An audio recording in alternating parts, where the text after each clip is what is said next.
En esta ocasión yo estoy encantado de estar aquí con ustedes para hablar de un tema de suma importancia en estos tiempos. Y me refiero específicamente a la prescripción de oxígeno suplementario en el paciente ambulatorio post-COVID-19. Y pues bien, yo soy el doctor Ricardo Lemos Rangel, soy médico neumólogo adscrito al Departamento de Neumología del Centro Médico Nacional La Raza. Soy el encargado de la Clínica de Fibrosis Quística y Bronquiectasias del mismo hospital. Soy profesor de pregrado y posgrado de la especialidad de neumología y soy miembro de diversas asociaciones médicas respiratorias. Y pues bien, a manera de introducción es importante mencionar, como ustedes ya bien lo saben, pues que la COVID-19 ha tenido un gran impacto en la morbimortalidad de los pacientes que la padecen y en aquellos casos que cursan con formas moderadas a graves, pues saben que hay una alta prevalencia de insuficiencia respiratoria al momento del egreso hospitalario, pues que los hace meritorios de continuar con oxígeno domiciliario.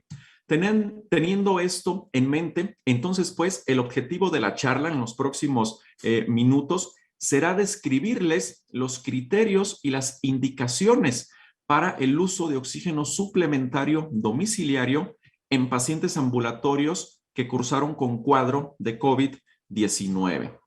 Y pues bien, para comenzar, la oxigenoterapia pues se define como el uso de oxígeno con terapéuticos. Es decir, que esto es como si fuera un fármaco y así lo debemos de ver, como si fuera esto un medicamento. Por lo tanto, nosotros como médicos lo debemos de prescribir con fundamento en una razón válida y de igual forma se tiene que administrar en una forma correcta y segura, porque pues el oxígeno de alguna forma no es inocuo y nos debemos de ajustar pues básicamente a la posología, a la dosis y al tiempo de administración. Entonces es parte de lo que vamos a ver en el resto de la plática. Pero bueno, ustedes saben que los pacientes que desarrollan esta enfermedad, pues bueno, independientemente de si sea leve, moderada o grave, va a haber la presencia de complicaciones a distintos aparatos y sistemas y que también incluso ya superada una vez el cuadro agudo, hay riesgo de presentar secuelas. Y en ese sentido quiero hacer énfasis, evidentemente, cuando hablamos de complicaciones durante la enfermedad aguda, pues la presencia de insuficiencia respiratoria va a estar presente en un grupo importante de ellos, que los van a hacer meritorios de oxígeno. Pero también cuando el paciente ya ha superado el cuadro agudo y que estamos planeando el egreso, un porcentaje importante de estos pacientes aún van a cursar con hipoxemia y entonces debemos de valorar el continuar tratamiento con oxígeno domiciliario. En este sentido y un poquito más de cifras, vean pues que afortunadamente pues la gran mayoría de los pacientes van a cursar con formas leves, que no necesariamente van a cursar con insuficiencia respiratoria, pero vamos a tener un porcentaje nada despreciable de pacientes que sí van a desarrollar formas graves, neumonías severas, que van a requerir oxígeno e incluso un porcentaje más pequeño, pero que dada la magnitud de la pandemia, pues va a ser de gran importancia. Y este grupo de pacientes incluso van a llegar a desarrollar síndrome de insuficiencia respiratoria aguda. Entonces, son estos los pacientes que van a tener más riesgo de requerir oxígeno al momento del egreso. Pero bueno, tratando de dejar en claro entonces cuáles van a ser los parámetros que nosotros vamos a considerar para el uso de oxígeno, pues primero tenemos que hablar entonces de lo normal. Y entonces vean que se ha demostrado, y ya hay múltiples estudios que han hecho estas recomendaciones, que los valores normales de oxígeno en sangre, esto tomando en cuenta respirando aire ambiente y a nivel del mar, las cifras de presión arterial de oxígeno van a oscilar desde 75 a 100 milímetros de mercurio. Entonces, esto es bien importante a tenerlo en cuenta.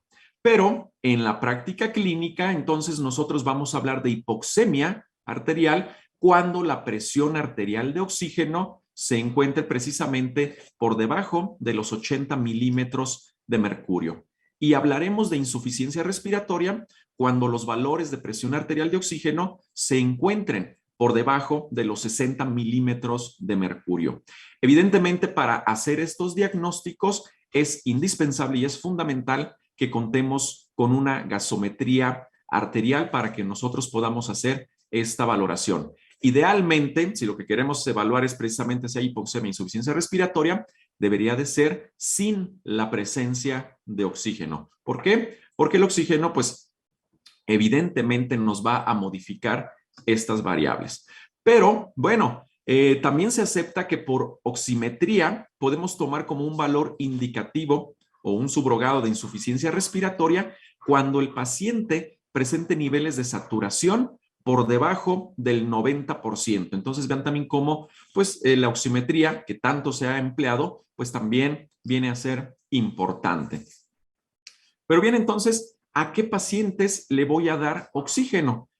Entonces vean que aquí es importante tomar en consideración los siguientes aspectos. Uno, la severidad con la que cursó el paciente. Desde ahí ya nosotros nos vamos a empezar a dar una idea con respecto a si va a requerir o no oxígeno ese paciente al momento del egreso. Entonces, vean que vamos a tener tres grupos de pacientes de acuerdo a la severidad.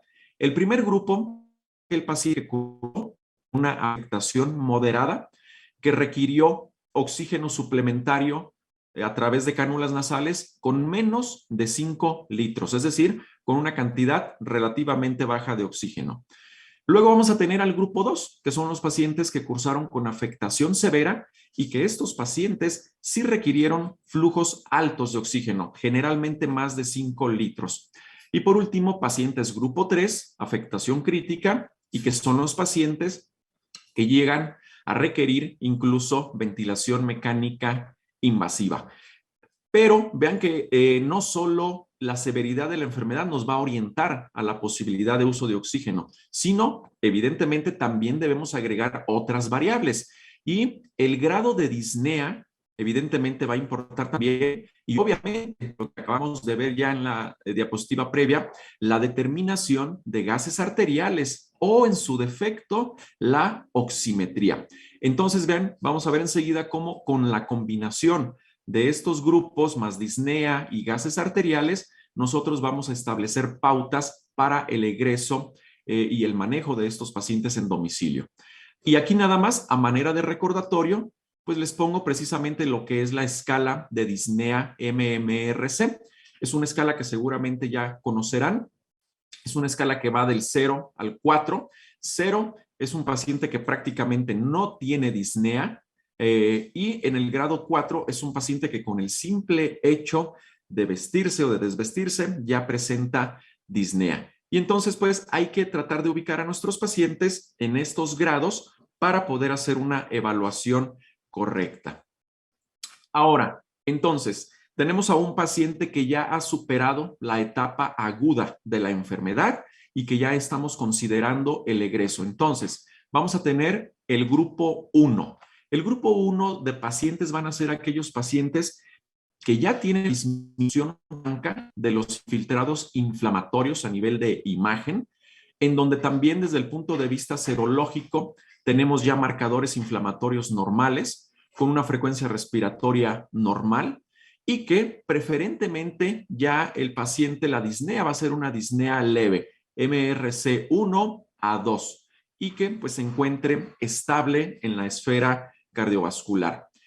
Y aquí estos pacientes generalmente, aunque no necesariamente la regla, pero precisamente como correspondieron a grupo 1, pacientes que durante la estancia hospitalaria requirieron bajas dosis de oxígeno y que ya hay una disminución franca de los infiltrados inflamatorios, son pacientes que generalmente al egreso van a tener saturaciones de oxígeno de más del 92%. Esto respirando aire ambiente. Por lo tanto, y entonces en este contexto, pues estos pacientes estrictamente no requieren oxígeno domiciliario. Sin embargo, eso no quiere decir que no le debamos de dar una manera de manejo integral, y esto es adiestrándolos, dándoles trípticos o instructivos con técnicas de rehabilitación pulmonar que deben de continuar en casa hasta la resolución, ahora sí que completa, de todo el evento. También van a requerir seguimiento, evidentemente, y se les debe de proporcionar una cita a medicina familiar, nutrición, rehabilitación física en un periodo aproximado de 2 semanas. Eso sería grupo 1. Grupo 2, recuerden que estos pacientes ya tenían una enfermedad moderada que requirieron altos flujos de oxígeno. ¿Cuándo los vamos a dar de alta? Cuando haya una disminución franca también de los infiltrados inflamatorios desde el punto de vista de imagen, rayos X o incluso tomografía si es que pudimos disponer de ella. Hay que recordar que no necesariamente van a estar totalmente limpias al momento del egreso. Ahora, con respecto a los marcadores inflamatorios en sangre, deben de estar normales o al menos ya debe de existir una franca tendencia a la normalidad. Deben de manejar ya frecuencias respiratorias menos de 22 por minuto y la disnea tiene que ser de esfuerzo. Es decir, que aquí los pacientes todavía van a presentar disnea MMRC de 2 a 4 y que con lo que respecta a la oxigenación, vean, estos pacientes, pues para que nosotros consideremos ya el egreso, al menos ya deben demostrar niveles de saturación de 85 o más saturando al aire ambiente. Es decir, tienen insuficiencia respiratoria, sí, pero ya es una insuficiencia respiratoria leve a moderada. Y que a estos pacientes, cuando se les proporciona oxígeno suplementario con catéter nasal, es decir, con bajos flujos, pues deben de alcanzar al menos una saturación de 93%. En ese momento, entonces, consideramos que el paciente puede ser egresado. Y entonces, dado que estos pacientes tuvieron un cuadro más severo, que requirieron más oxígeno durante el hospital y que todavía persisten con disnea y sobre todo con desaturación, pues evidentemente estos pacientes deben de ser egresados con oxígeno suplementario a casa. No hay que olvidar, pues, que como parte del manejo integral, de igual forma, se les debe de instruir acerca de técnicas de rehabilitación pulmonar. E idealmente aquí el seguimiento se sugiere que sea a través de medicina interna o neumología. Pero bueno, en el caso de que no se disponga de estas especialidades, pues nuevamente medicina familiar es el que debe de continuar el seguimiento de estos pacientes. Aquí hay que hacer también evaluaciones más complejas, más integrales. Vamos a requerir generalmente de pruebas de función respiratoria, espirometrías, y de igual forma también valoración por los servicios de nutrición y de rehabilitación pulmonar, pues hasta que estos pacientes logren estar totalmente estables. Y por último, grupo 3 son aquellos pacientes que requirieron ventilación mecánica. Evidentemente van a ser pacientes más complejos, por lo tanto, en ellos se sugiere incluso hacer una búsqueda intencionada de alguna complicación cardíaca a través de la realización de ecocardiograma, y el paciente al momento del egreso debe de ser capaz de tener alguna movilidad mínima con asistencia. Y el resto de los parámetros y de las indicaciones, pues básicamente son iguales que en el grupo 2 que lo acabamos de ver. Entonces también prácticamente estos pacientes de grupo 3 van a ser egresados con oxígeno suplementario. Entonces vean, pues hemos visto en qué pacientes vamos a tener que egresar con oxígeno en casa. Ahora, ¿cómo vamos a administrar o a suministrar el oxígeno en casa? Pues bien, sabemos que tenemos dispositivos de bajo flujo, de alto flujo e incluso de flujo mixto. Sin embargo, en lo que respecta a el manejo ambulatorio en casa, pues evidentemente son pacientes que ya no deben de requerir grandes cantidades de oxígeno. Por lo tanto, nos vamos a quedar con dispositivos de bajo flujo. Y aquí pues tenemos estas tres opciones en donde las puntas nasales sabemos que van a ser las más cómodas, las más sencillas. Las vamos a utilizar sobre todo en aquellos pacientes que cursan con hipoxemia leve. Uno de los pequeños inconvenientes es que no se puede determinar de forma precisa la FiO2, pero como vamos a ver enseguida, sí hay tablitas que nos van a orientar. Y hay que tener en cuenta algo bien importante porque lo hemos visto en la práctica cómo a veces hay una mala utilización de estos. No se debe de utilizar a flujos de más de 6 litros por minuto. Ahora, vamos a tener también la posibilidad de usar mascarillas simples, pero estas generalmente las vamos a requerir en pacientes con hipoxemia leve a moderada. Y vean, y aquí ocurre algo lo contrario. Estas no se deben de utilizar con flujos de menos de 5 litros por minuto. Esto por el riesgo de reinhalación que puedan tener los pacientes. Y hay que considerar que es un dispositivo que realmente es poco cómodo. Después de algunas horas de uso, el paciente ya se siente bastante incómodo. Y por último, la mascarilla con bolsa reservorio. Pero bueno, esta es en caso de que se requieran altas concentraciones de oxígeno.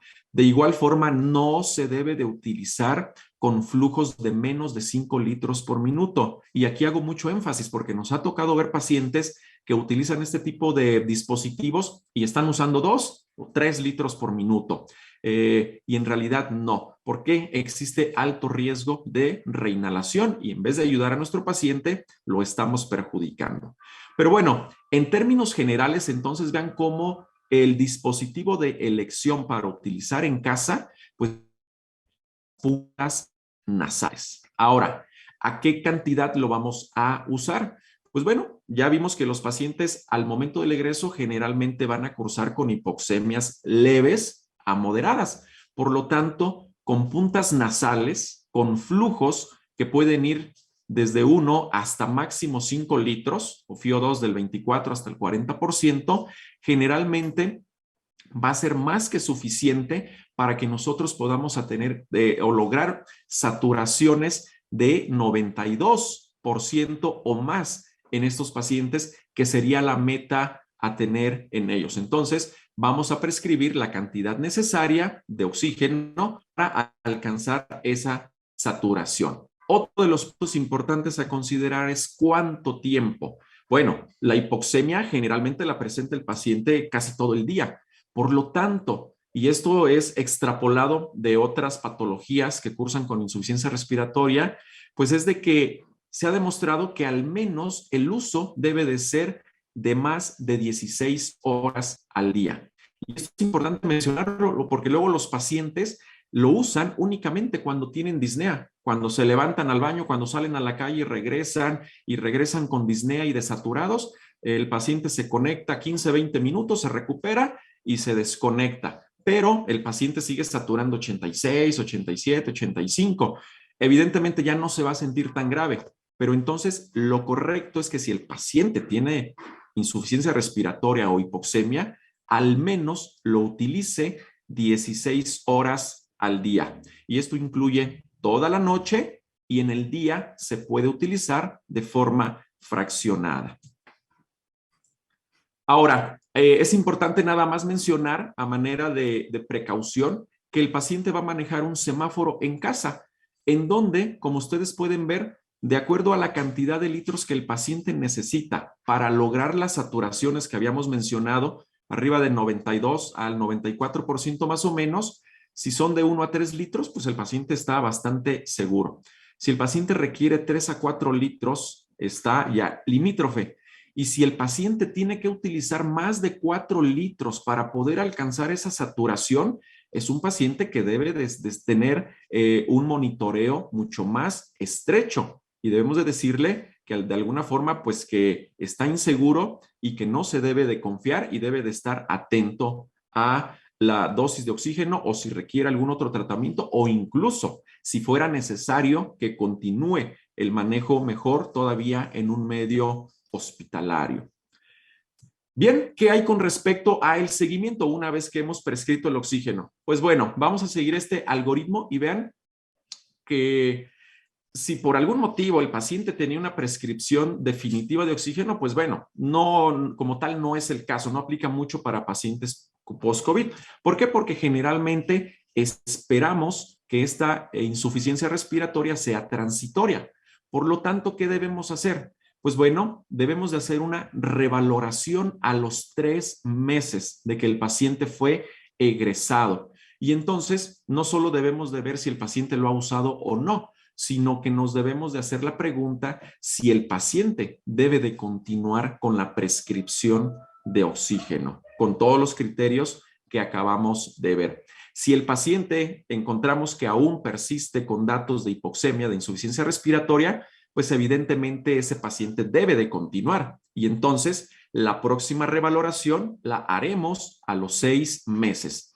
Y si por el contrario, el paciente en ese momento ya no tiene insuficiencia respiratoria, ya se resolvió, pues el oxígeno se debe de retirar. Posteriormente, a los 6 meses, pues se tiene que hacer nueva valoración, se tiene que valorar el cumplimiento. Si es un paciente cumplidor y tiene la indicación de continuar con oxígeno, pues obviamente se continúan las revisiones anuales o de acuerdo a cómo corresponda. Si es un paciente que sí tiene la indicación, no lo está usando de forma correcta, pues se le tienen que dar medidas de refuerzo, explicarle cuál es la importancia de que use el oxígeno. Y si después de eso el paciente sigue siendo un paciente no cumplidor, pues evidentemente se habla con trabajo social, se hace la propuesta de retirada y pues bueno, finalmente el paciente o se le retira o tiene que apegarse como tal al uso de oxígeno. Entonces, este es el seguimiento que haríamos una vez que hemos prescrito oxígeno a un paciente ambulatorio. Ahora, un punto importante aquí nada más mencionar con respecto a la rehabilitación. Vean que uno de los criterios para que los pacientes inicien rehabilitación pulmonar es de que tengan una saturación de oxígeno de más del 92%, independientemente del uso de oxígeno. Entonces, esto me lleva al siguiente punto, que va a haber pacientes que probablemente en reposo saturan bien, pero que cuando empiezan a hacer alguna actividad física, la saturación se va inmediatamente por debajo del 88%. Entonces, esos pacientes debemos también de prescribirles oxígeno para que puedan a cabo la rehabilitación pulmonar. Ese sería entonces uno de los criterios para usar oxígeno durante la rehabilitación. Otro de ellos sería que se demuestre que la corrección de la hipoxemia durante el ejercicio se acompañe de una mejoría de la disnea y de la tolerancia a el ejercicio. Entonces, ese sería también otro. O cuando los pacientes que están en programas de rehabilitación y que se les quiere aumentar la duración y la intensidad del entrenamiento, pues también se les puede apoyar con oxígeno extra para que puedan ir mejorando o alcanzando las metas en lo que respecta a rehabilitación pulmonar. Entonces, este es también hay un punto importante a tener en cuenta. Y bien, ya casi para terminar entonces, ahora, ¿cuáles van a ser los criterios de recuperación? Pues bueno, los criterios van a ir más allá incluso de la imagen, de los marcadores serológicos, de que estos pues ya se encuentren normales. También, nuevamente, vamos a tomar en cuenta la disnea y generalmente estos pacientes pues ya deben de llegar a una disnea MMRC 0. Obviamente, siempre y cuando sean pacientes que no hayan tenido o que no tengan alguna comorbilidad cardiopulmonar. Y por último, que los pacientes pues estando tranquilos en reposo, respirando aire ambiente, pues logren saturaciones por arriba del 90%. Entonces, una vez que el paciente cumple con estos criterios, podemos decir que el cuadro de COVID o esto de post-COVID está superado. Y aquí nada más un punto aparte a mencionar es de que en aquellos pacientes que ya tienen algún problema pulmonar crónico, EPOC o cualquier otro de ellos, hay que considerar que en estos pacientes la saturación promedio debe de estar entre 88 a 92%. Entonces, ¿por qué? Porque si no nos vamos a continuar con el oxígeno de forma indefinida en ellos. Y no, hay que saber, tener en mente que estos pacientes deben de manejarse con esos niveles limítrofes de saturación. Y por último, en embarazo, aquí también algunas consideraciones nada más.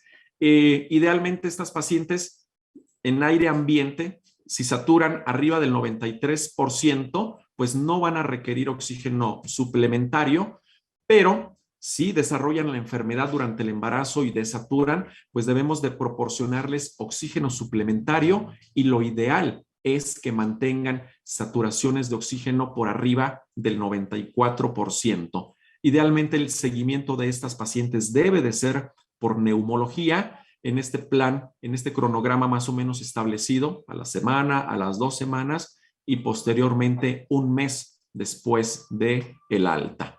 Y pues bien, ya para terminar, entonces vean, aquí quiero cerrar con esta diapositiva en donde cada vez que tenemos un paciente que ya hemos egresado y que requiere oxígeno en casa, pues es fundamental que estos 4 pilares funcionen de forma coordinada. Por una parte, el sistema de salud, que nos proporcione el acceso a el oxígeno domiciliario.